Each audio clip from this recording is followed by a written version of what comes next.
什么？台湾军力又要变强了？大清早，火力军就收到这么一个好消息，又是美好的一天呢。你问啥好消息？当然是 AIM-120又升级了呀。我为什么会说又？之前台湾空军就用 F-16V 成功试射了2枚美国卖给台湾的 AIM-120空导弹，并且全部命中。2000年的时候，台湾便很有先见的向美国买了200枚，07年又买了218枚，分别部署在花莲和嘉义基地。现在赶上 AIM-120升级，要是以后能装备上最新款，那台空军的力量不就能变得更强了吗？那你知道 AIM-120空导弹这些年都经历过哪些升级吗？台空军装备后战力会飙升多少倍呢？AIM-120大伙都熟，在他服役的30年里，一直都是世界公认最强的空导弹。虽然外表普通通，没有俄罗斯和欧洲那种大黑粗的样貌，但它以及它一系列的改进型，在如今空战领域都是不能绕开的武器装备。目前使用的国家有20多个，搭载平台也有 F-15、F-16、台风等战机。可以说，在未来相当一段时间内，它仍是诸多空军最重要的中程空导弹。许多人可能不知道 AIM-120的研制其实早在1976年就开始了。经过10多年的研制测试，其基本型号 AIM-120终于在1991年9月开始部署。那你想过 AIM-120 作为20世纪70到80年代研制的空导弹，装备于90年代，为什么能够在21世纪它的第2个10年依旧能保持先进的领先水平呢？答案其实也简单，就是不断的升级改进。到目前为止， AIM-120 已经发展了4种主要改进模型 A、B、C、D，其中改的最多最花哨的就是 AIM-120C 型，其名下都有 AIM-120C 3、4、5、6、7。你要是整个体系的去数， AIM-120的子模型都有10多个，而且你要是单从外观上看，那你可能分辨不出来谁是谁，因为这些子模型的外观设计和大小都是一样的。可奇怪的点也在这儿，它们虽然长得一样，但每款的性能却大不相同。它们的直径都是178毫米，长度3.7米，重量152千克。但 A 型的最大射程有55千米， B 型75千米， C 型105千米， D 型160千米。怎么样，是不是很神奇？这是因为每款导弹的升级侧重点不同导致的。你想呀，从 A 到 D 外形没啥变化，但射程却从55千米飙升到160千米，肯定是内部结构、制造工艺等发生了变化导致的。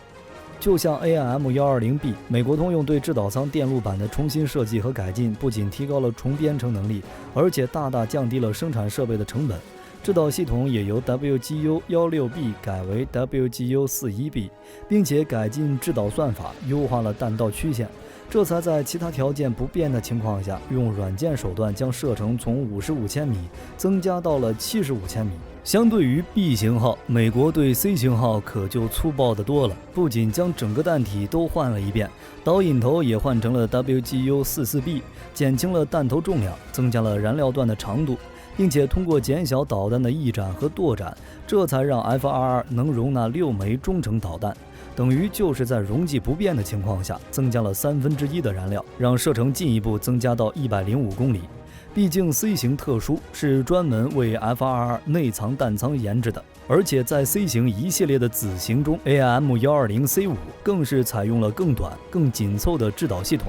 还是同样的要求，力求在不显著改变导弹体长的情况下，让动力段的长度和体积变得更大。C 型5新换装的 WPU-16B 发动机比之前的 WPU-6B 增加 12.7 公分的推进燃料储存量，这才使 C 型射程增加到105公里。这些改进都还算正常，真正体现与时俱进的还得是 AIM-120C7。作为 P3I 计划的第3阶段，不仅采用最新型的导引头天线、信号处理器等设施，主要是它搞了新的导弹编程语言 C++。这是不是在说以后会 C++ 的程序员都能上手摸2把呢？地形就不多说了，它是 AMRAAM 最新的改良型，基本上就是 C 型7的基础上进一步提高了射程、精度和杀伤效果。现在知道为啥 AIM-120能一直处在最强地位了吧？ AIM-120D 与基础的 A 相比，经过了层层进化，战力呢是呈现螺旋甚至直线上升的。尽管美国现在正在研发新的空对空导弹，像有损中程空空导弹和 AIM-260 超远程空空导弹，据说各项性能都超过了 AIM-120，但如果火力军没记错，这两种导弹好像都还处在图纸阶段吧。所以 AIM-120仍是西方世界最受欢迎的空空导弹。而这次让火力军高兴一整天的消息，是美国军方在未来会部署最新的 AMRAAM F3R 导弹，算是 AIM-120新的升级型号。按照雷神公司的说法， F3R 导弹将会配置更先进的制导部分，是针对未来高端空战专门进行开发研制的导弹。在去年12月10日，雷神公司就宣布已经和美空军一起完成了改进型导弹的一系列最新载飞试验。在试验中，多架 F-15、F-16和 FA-18 战斗机在空对空拦截配置下，搭载一枚装有仪器仪表的细流式 AMRAAM F3R 导弹进行了试飞。而且在最新一次测试中，首养的 FA-18F 战斗机还在美国加利福尼亚州木谷角进行了试射，向世界证明 AIM-120系列导弹又突破升级了。我们知道的 AIM-120D 型导弹是通过采用 GPS 辅助导航和双向数据链来提高导弹整体效能的。在早些时候的远射测试中，就已经被美国空军称为已知射程最远的空空导弹，算是同类型导弹里的顶流了。而这次雷神公司对新型的 F3R 导弹可是有着很高的期盼。因为这一次，雷神公司在 F3R 导弹上不仅采用了改进的制导电路和新的软件，可以快速对威胁目标进行演算，而且在这款导弹的研制上还使用了许多数字技术，其中的仿真模拟技术就能先仿造出电路卡上的硬件，然后软件设计员照猫画虎，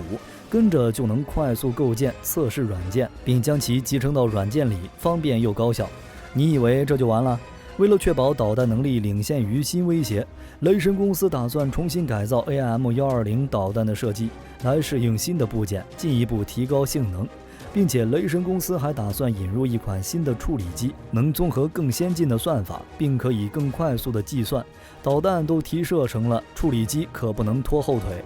而且官方还表示 F3R 不仅很好用，而且超级牛，可以在恶劣的天气下瞄准敌方战机和导弹，就算现在敌方正在使用的电子战系统也不能动摇其分毫。毕竟美国作为电子战的先启者，他自己怎么可能不防一手呢？只不过想要将 F3R 导弹用到4、5、6代战斗机上，肯定还需要经过大量的测试。去年成功的一系列最新载飞试验，可以说是迄今为止最艰难的测试。这要是想在 F3R 基础上进一步升级，这对导弹的硬件设施和 SIP-3F 软件的更新将会是一个巨大的挑战。按照现在的进度来算，去年年底进行了测试，今年进行实弹试验，那 F3R 导弹怎么着也要2023年才能开始交付。但火力军可以肯定，只要台湾装备上最新款 AIM-120，那台空中力量妥妥的会上一个档次。对台湾来说，虽然导弹都升了级，但不知道能不能装备上，可它的搭载平台 F-16战机，台湾又先一步进行了升级。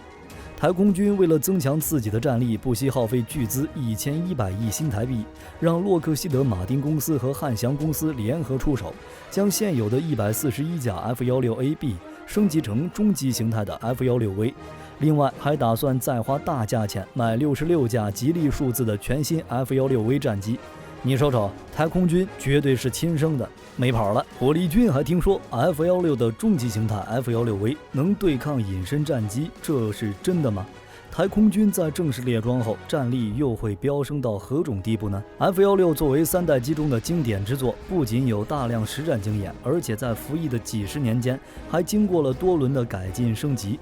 当隐身战斗机时代到来之后，本着适应时代变化、外加不浪费的标准，美国就在 F-16的基础上改进升级出了最新的微型战机，并出售给了台湾。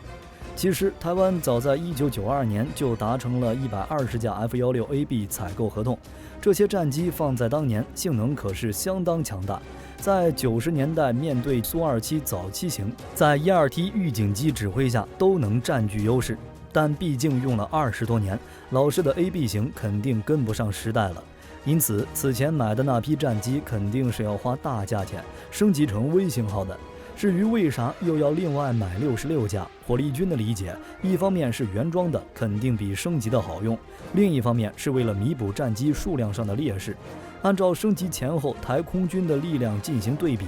火力军觉得一点儿也不亏，这算不算 F-16重获第二春呢？F-16V 对于美国人来说，至少可以在隐身战机大量装备之前大赚一笔外快，何乐而不为呢？而且这次 F-16的升级，美国人还是比较实在的。最核心的升级是采用 APG-83有源相控阵雷达，这雷达可不得了，被称为第5代有源相控阵雷达，使用了和 F-22以及 F-35相同的设计。APG-83有源相控阵雷达可以同时开启空地模式，并具有全天候作战能力，可以同时跟踪12个空中目标，无限接近 F-35用的 APG-81雷达和 F-22用的 APG-77雷达。再加上隐身涂料可以缩减被发现的距离，这两者结合，直接就成了台空军的杀手锏。F-16V 战力直线逼近隐身战机战力，你说这钱花的值不值？另外 F-16V 不仅是雷达航电进行升级，在动力、电子战能力以及相关配套弹药方面也都有极大提升，包括可以携带先进瞄准吊舱、电子对抗吊舱、侦察导航吊舱等。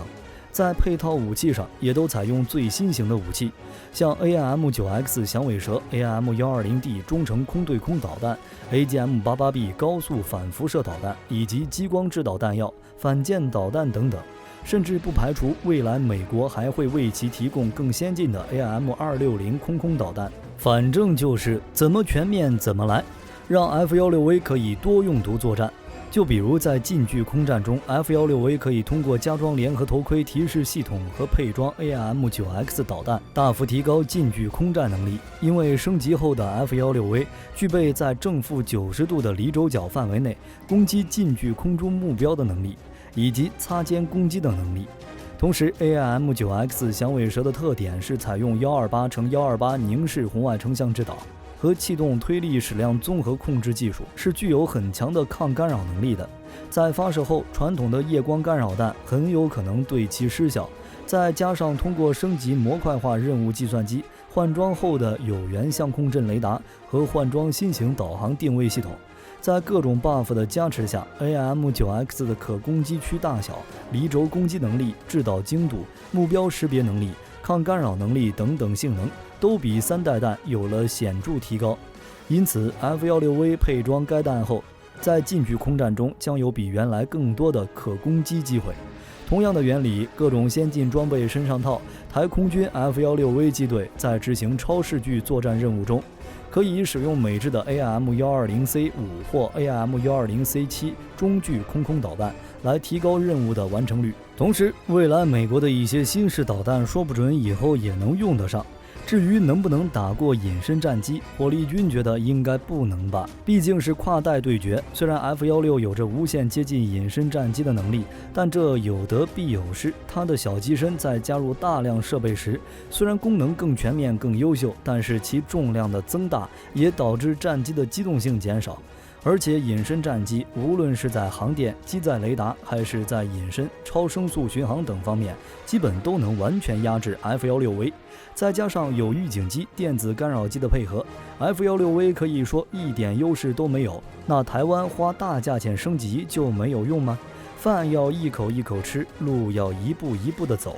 花大价钱成军的 F-16V 战机，在性能上确实为台军力量带来了飙升级的突破。根据台军方自己的判断统计，升级后的台军战力直接提升 1.8 倍，信息感知能力提升 2.2 倍，协同作战能力提升 2.45 倍，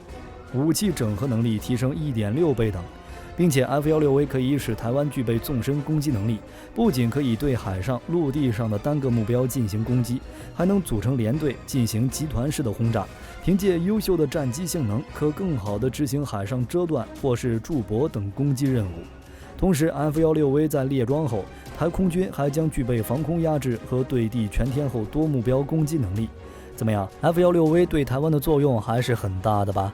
这次美国对台湾的 F-16A 升级军售，是当前台湾最重要的航空装备军售项目。但在台湾人的心里，其实一直想自研一台具备倪宗空中加油、远程超视距作战、先进电战系统，具有对地等攻击能力的新一代战机。自己造的永鹰以后肯定是要接替 F-16A 等战机的训练任务。